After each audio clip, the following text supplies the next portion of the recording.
warahmatullahi wabarakatuh.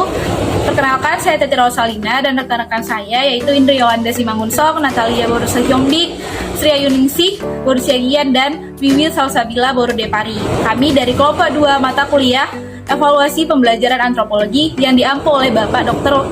Waston Malau MSP. Pada kesempatan kali ini kami akan menjelaskan mengenai pelaksanaan pembelajaran tatap muka terbatas di sekolah. Yang pertama, latar belakangnya. Dunia pendidikan yang harus melakukan perubahan secara cepat karena kemunculan pandemi coronavirus disease 19 atau yang disingkat dengan COVID-19. Yang pada mulanya melakukan pembelajaran secara tatap muka, namun karena aturan dari pemerintah harus melakukan pembelajaran jarak jauh atau PJJ. Namun pelaksanaan pembelajaran jarak jauh seiring dengan berjalannya waktu, yaitu seiring dengan perbaikan kondisi kesehatan yang ada di dunia, terutama di Indonesia, pembelajaran jarak jauh mulai beralih kepada pembelajaran tatap muka secara terbatas. Nah, ada pun 3 alasan utama yang menjadi dasar pelaksanaan PTM terbatas. Yang pertama yaitu untuk menghindari ancaman putus sekolah. Dalam hal ini, PJJ yang tidak optimal tentu membuat anak terpaksa bekerja dan tidak belajar, terutama membantu keuangan keluarga. Yang kedua, yaitu untuk menghindari penurunan capaian belajar.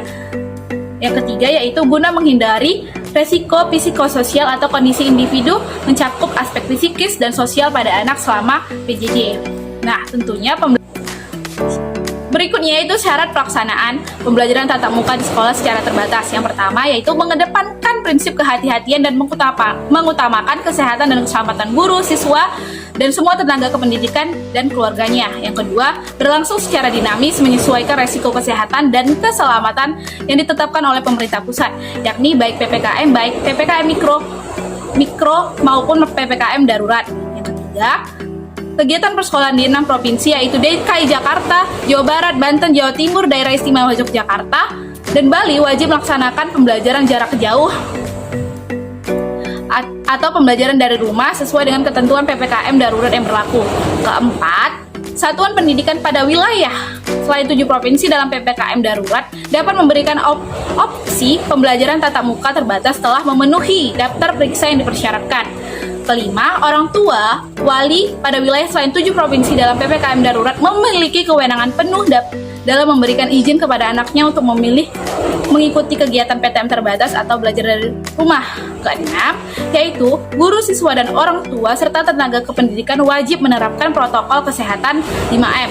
Dan yang terakhir atau ketujuh yaitu pendidik dan tenaga kependidikan wajib untuk segera melakukan vaksinasi. Mungkin itu saja akan dilanjutkan oleh teman saya. Yang ketiga adalah bentuk pelaksanaan PTM terbatas dari kondisi kelasnya, yaitu pengaturan bangku dengan jarak minimal 1,5 meter. Kemudian jumlah hari dan PTM terbatas itu dibatasi. Selanjutnya dari perilaku seluruh satuan pendidikan, di mana harus menggunakan masker, mencuci tangan atau menggunakan hand sanitizer, kemudian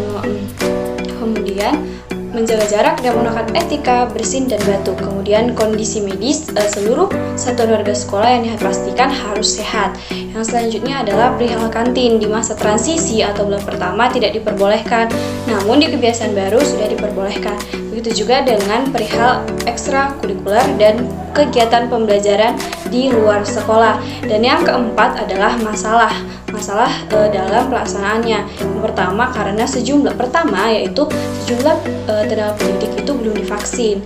Yang kedua adalah ketidaksiapan sekolah dalam menerapkan PTM terbatas ini karena perlu dilakukan persiapan yang matang. Kemudian dalam pelaksanaan PTM, guru akan kesulitan dalam mengalokasikan waktunya. Selanjutnya adalah dari izin pemerintah yang harus diperhatikan oleh sekolah dan harus mendapat izin. Selanjutnya adalah kesulitan dalam menjaga jarak, apalagi di anak sekolah yang mungkin cenderung untuk bermain. Baik, di sini saya akan menjelaskan mengenai tanggapan dari orang tua, guru, dan murid mengenai pembelajaran tatap muka.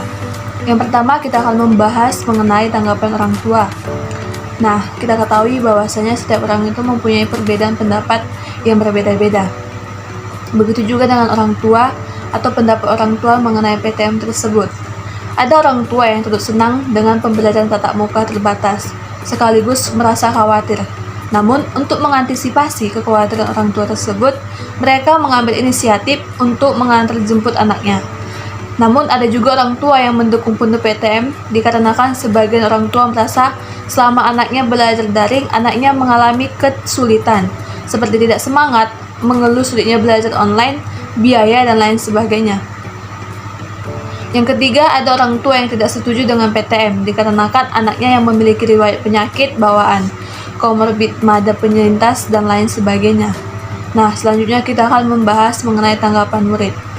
Dilansir dari laman jateng.kemenak.go.id bahwasanya dengan diadakannya PTM terbatas memunculkan gairah dan semangat dari siswa. Hal ini dikarenakan selama 1,5 tahun siswa tidak dapat bertemu dan pembelajaran daring ini terasa sangat menjenuhkan. Dan banyak lagi alasan yang berbeda-beda dari setiap siswa. Hal ini sesuai dengan ungkapan salah satu seorang siswa kelas 9 di MTS N4 Rembang Nizam. Siswa tersebut bernama Budi. Dia mengatakan bahwasanya saya senang sekali akhirnya pembelajaran tatap muka dimulai lagi, bisa bertemu dengan bapak ibu guru dan teman-teman lainnya. Beliau mengatakan bahwa beliau senang karena bisa mendengarkan keterangan langsung dari bapak ibu guru. Yang ketiga ada tanggapan dari guru.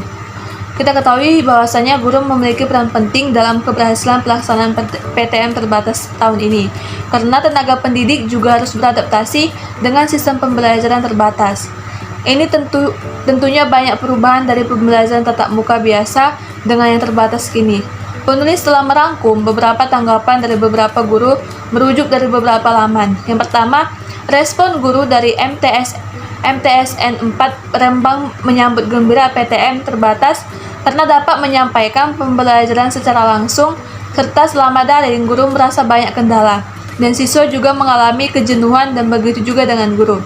Yang kedua, respon dari guru yang takut tertular COVID-19. Federasi Serikat Guru Indonesia atau PGSI melakukan survei singkat menggunakan aplikasi Google Form terkait dengan persepsi guru terkait PTM, yang dimana 45,27% guru tidak setuju dan ragu-ragu sebesar 5,37%. Dan hal ini dikarenakan kekhawatiran tertular COVID-19. Nah, selanjutnya kita akan membahas mengenai pro kontra pelaksanaan. Tentunya dalam pelaksanaan PTM ini terdapat pro dan kontra, di mana ada beberapa orang tua dari peserta didik yang merasa nyaman dengan pembelajaran jarak jauh atau pembelajaran daring. Hal ini dikarenakan adanya dukungan oleh sekolah yang memberikan peningkatan layanan pembelajaran bagi peserta didik dengan adanya umpan balik dan respon dari guru, serta komunikasi yang efektif antar sekolah dengan rumah. Juga kejelasan dalam penyampaian materi dan tugas pembelajaran, juga interaksi antara anak dengan orang tua semakin kuat atau dekat. Namun ada juga yang kontra, di mana ada beberapa orang tua yang ingin segera mengantarkan anaknya ke sekolah atau melakukan pertemuan tatap muka. Hal ini disebabkan oleh adanya kesenjangan antara proses hasil belajar antar jarak jauh atau daring dengan sekolah tatap muka, juga lingkungan rumah yang kurang kondusif yang gampang mengalihkan perhatian siswa dari tugas sekolah.